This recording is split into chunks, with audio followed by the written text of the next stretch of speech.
Hi everyone. Let's continue to learn basic oscilloscope. Part 2.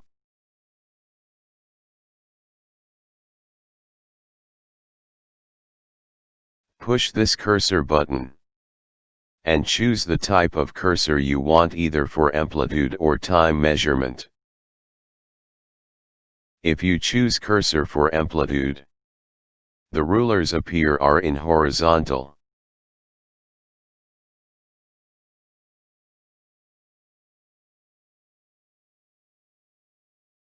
Now, twist knob to move cursor 1.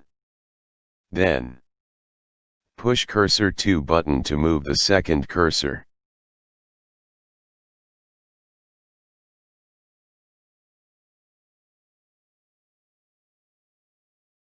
To read the value between cursor 1 and cursor 2, you may read the delta value. The value of delta is value between both cursor. Next example is try to measure the value of 1 box per division by using cursor. Move cursor 2 to 1 division boundary. And then move cursor 1 to the next boundary. The delta value shows 2 volt. It is same with oscilloscope setting. 2 volt per division. Next choose time cursor.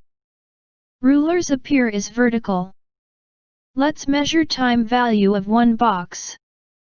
Means value of time per division.